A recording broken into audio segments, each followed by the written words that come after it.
Хәерле көн, Татарстан. Саулар месез, хөрмәтле телевизор караучылар. Бүген 30 июнь иртәсендә мин Азилә Батырханова һәм тапшырыбызның иҗат төркеме һәр барчагызга күтәренке кәеф, уңышлы эш көне телибез. Әгәр Пушкин Ломоносовны беренче рус университеты дип атаса, Яковлев беренче Чуваш университеты дип яза шагыйрь Петр Хузангай. Чыннан да Иван Яковлевич Яковлев Чуваш халкының бөек мәгърифәтчесе, Лондондагы Британия һәм чит ил китап җәмгыятенең шәрәфле әгъзасы, Идел буе һәм Урал буе милли алчылыклары өчен мәгариф системасын төзүче галим. Ә тумышы белән ул Сембер губернасы Буа өязе Кушки Яңа Тимбай авылыннан. Бүген бу авыл Татарстан Республикасының Тәтеш районына керә. Шушындай бөек шәхес турында без ниләр беләбез соң? Аның эшчәнлеге нидән гыйбарәт? Бу сорауларга җавап итеп Татарстан Республикасы президенты каршындагы татар телен һәм Татарстан Республикасында яшәүче халыклар вәкилләренең туган телләрен саклау, үстерү мәсьәләләре комиссиясы ярдәме белән телевизион фильм әзерләдек. Хәзер, хөрмәтле тамашачылар, Иван Яковлев Чуваш халкының патриархы дип аталган әлеге фильмны сезгә тәкъдим итәбез.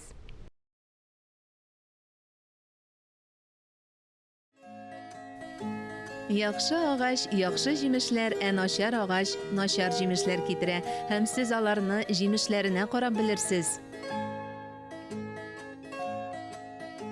А, О, Б. Гомерен халыкны мәгърифәтле итү эшенә багышлаган Иван Яковлевның хезмәт агачы җимешле. Исән чагында ук Чуваш халкы аны ихтирам йөзеннән безнең патриарх дип атап йөрткән. Ни өчен чуашлар аны патриарх дип атыйлар? Чөнки Иван Яковлевич Яковлев үзенең халкына берничә бәйрәм бүләк иткән кеше. Берничә олы, хәтта даһи бүләк калдырып киткән кеше. Кешенең иң зур уйлап тапкан әйбере ул да булса әлифбасы, алфавиты. Менә Чуваш халкына Чуваш әлифбасын бүләк итү монардан да зур бүләк була алмый кешедән үзенең халкына. Чөнки әлифба белән китаплар языла, ә китапларда халкның һәм үткәне, һәм бүгенгесе, һәм киләчәккә өмете.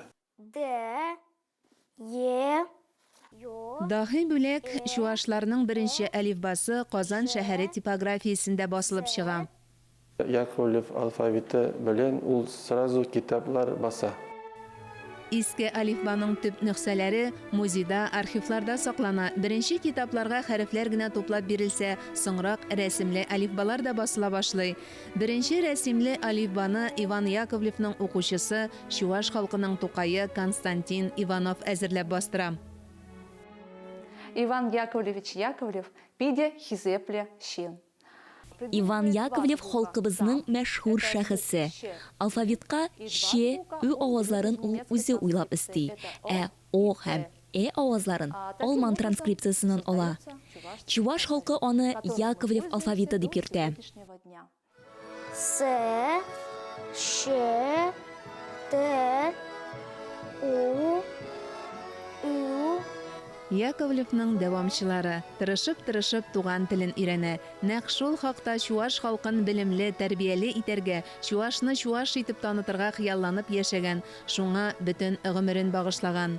У, Ü, Ф.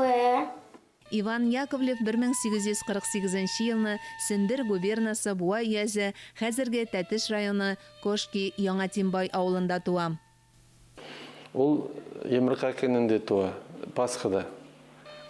Чувашлар ышана, Пасхада туган кеше ул бик бәхетле кеше, озын гомерле, бәхетле, бай кеше була ди.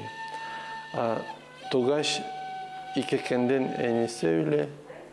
Әнисе артынан Ваняны дөм ятим калдырып, әтисе дә китеп бара. Ятимне күрәсең, бөек шәхес буласы кешеләргә хас язмыш. Аны Пахом Кириллов гаиләсе үзенә сыендыра. Бәхетсезгә вакытсыз дигәндәй 3 яшенә җиткәндә карап үстергән әнисе дә бакыйлыкка күчә. Дөрес, уллыкка алган гаиләдә бер кайчанда артык кашык дип кимсетелми. Үги бала икәнен үсеп җиткәч кенә белә. Тик әлегә аңа үсәргә, тәпи йөреп китәргә кирәк.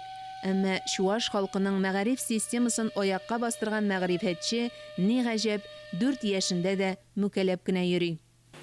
Иртә блекеті куган вакытта урам ортасына чыгарып куялар да карап торалар ишек ягыннан нәрсә эшли бу.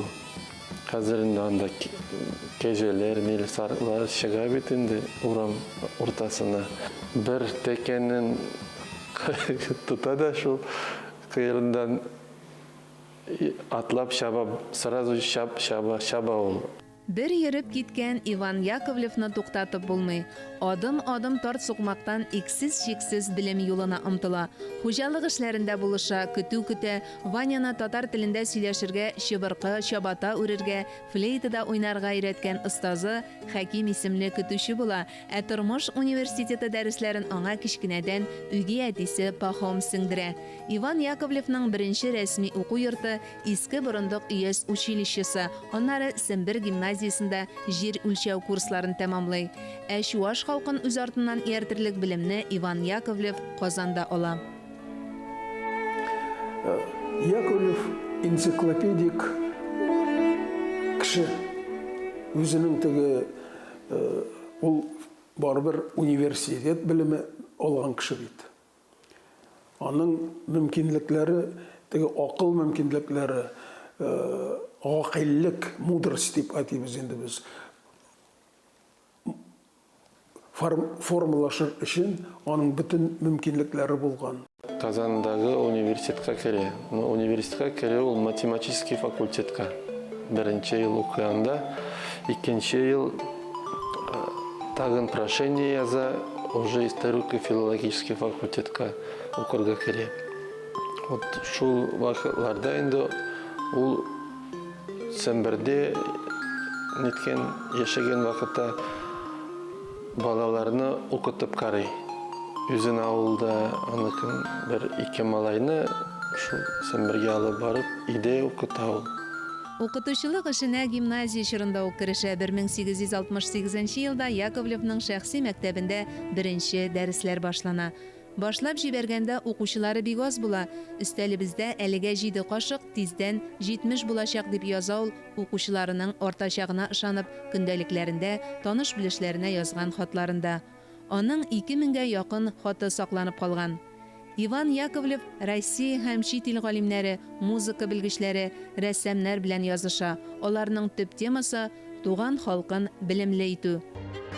Чуаш халкын аң белемгә китерү турындагы хыялларын чынга ашырырга ярдәм иткән тагын бер шәхес Илья Ульянов. Ул Сембердә халык училищелары инспекторы вазифасын башкарырга керешә. Аның нинди якын кешеләре булган. Владимир Ильич Ленинның әтисе шулай ук аның дусы булган дип тә әйтергә мөмкин. Хезмәттәше булган дип әйтергә мөмкин. Җирле консерваторлар Мордва, Чуаш татарларны укырга, үзләренең милли мәдәниятен булдырырга сәләтсез дип санаган. Шовинистик максатлардан чыгып балаларны туган телләрендә укытуга ризасызлык белдергән. Илья Ульянов алар белән килешми һәм аның ярдәме белән Иван Яковлевның шәхси уку йорты Сембер Чуаш мәктәбе дип рәсмиләштерелә. Халык мәгарифе министрлыгыннан даими акчалата пособие ала башлый. 1878 елдан әлеге мәктәптә кызлар сыйныфы да ачыла. Аларны укыту эшендә хатыны Екатерина уң кулына әверелә. Яковлев школасының специфика бар шундай. Анда бит педагогларны гына әзерләмәгән, алар агроном, медицинское дело, анда шундай шул вакытларда кирәк булган бөтен эшне эшләй алган андый. Аның фермалары булган, үзенеке шул Чувашский школаныкы фермалары булган, җирләре булган, алар чәчкән, убират иткән, күлләрендә балык ниткен тотканалар, бик оркестр, симфонический оркестр даже булган шул Сембердәге Чуваш клубында.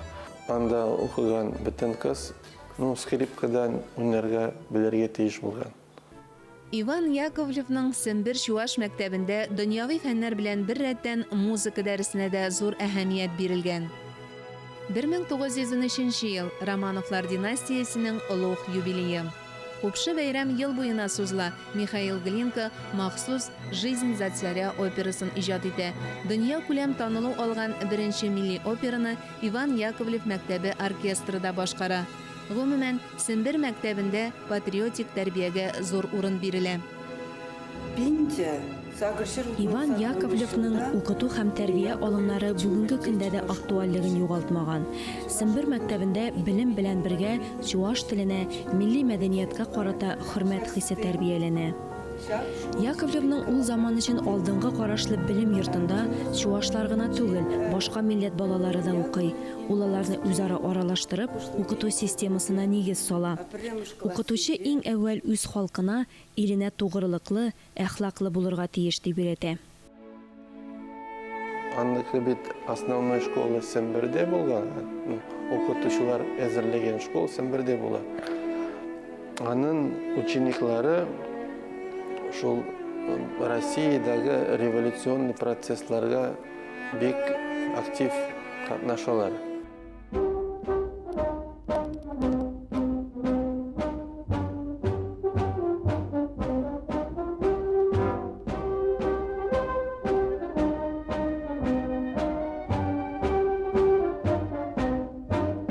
Чабаксарда педагогия институтының исеме ол Яковлев исеме. Хаклы рәвештә, чынлап та чуашларга билимгә, зур билимгә юл ачкан кеше Иван Яковлевич Яковлев. Педагогия институтына аның исемен бирү шулай ук зур мәгънәгә ия. Чөнки педагогия институтында укытучылар тәрбияләнә. Укытучы ул һәр вакыт кеше җанының инженеры.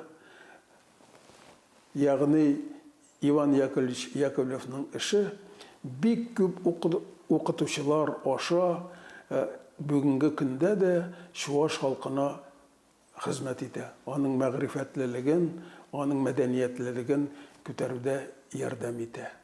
Біз бик истәлекле урында басып торабыз.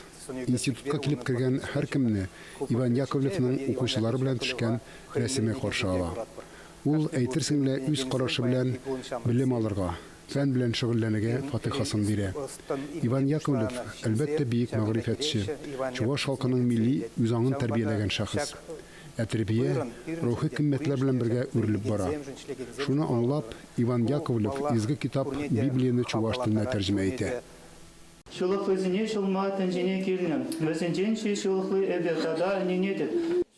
Ул үзегеннән тәрҗемә итмәгән, аныкын укучылары булышкан аларга. Константин Иванов, анда башка ниләр. Дини белем ул вакытта мәгариф системасының бер өлеше булган. Халык мәгарифе министры уку торышы сыйфатын тикшергән вакытта Сембер чуаш мәктәбе каршында ширкәү булырга тиешлеген искәртә. Мәктәп остаханәләре бинасы ширкәүгә үзгәртелә. Яковлев башлап йөрүендә ширкәү туган авылында да төзелә. Ул әле дә бар, әлбәттә яңадан таштан салынган.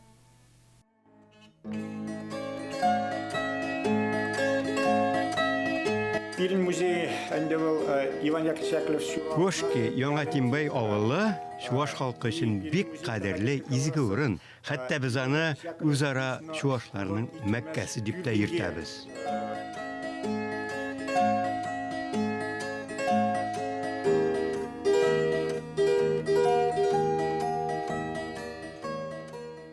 Татардың мәгърифәтчесе Каюм Насыри. Чуаштан инде ул Иван Яковлевич Яковлев. Biz аны белән горурланабыз. Ул безгә татар чуаш халкы өчен Элиф Баязды. Без аны инде башлангыч мәктәптә укыгандык, өйрәндек аны турында безне шул вакыт ук әйтәләр укытучылар. Без аны белән горурланабыз. Чөнки ул халыкка яктылыкка чыгарган кеше. Без татарлар, Татарстан кешеләре Яковлев белән шулай ук горурланырга хаклы. Чөнки ул безнең җиребездә дөньяга килгән, монда беренче белемен алган кеше, безнең Казан университетында укыган, һәм эшчәнлеген кеше буларак, шәхес буларак, иҗтимагый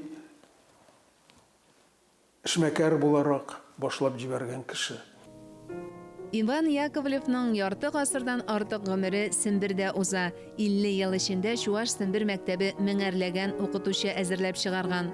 Ул бик күп китапларны үз акчасына бастырып тарата.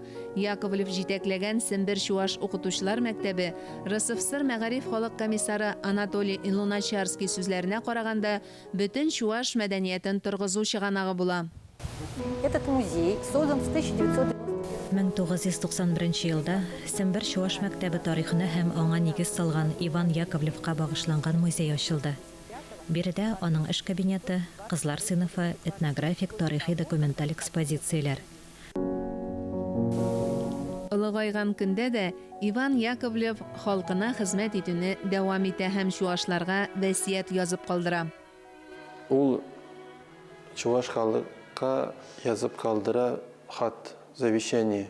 Шул завещаниедә миңа бигәше ул гаилә турында әйткән сүзләре. Гаиләгез көчле булсын, сезнең гаилә шундый көчле булгач, дәүләт тә көчле була дип.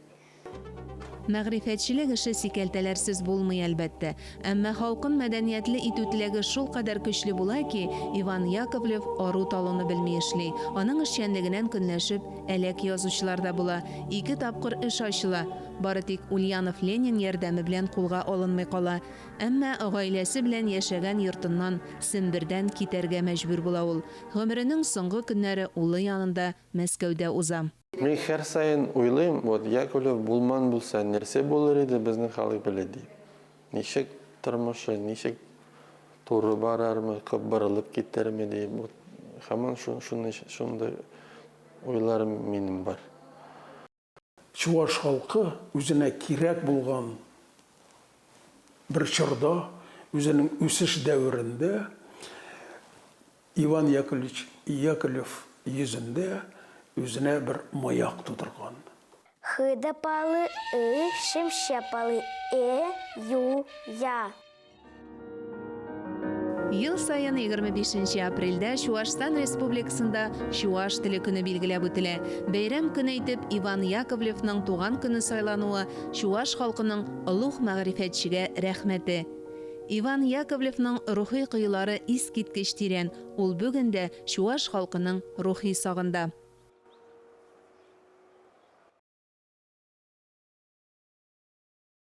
Бүген яшылар иде тапшырубызның җат төркеме һәм мин Айзилә Батырханова сезнең белән саубуллашабыз.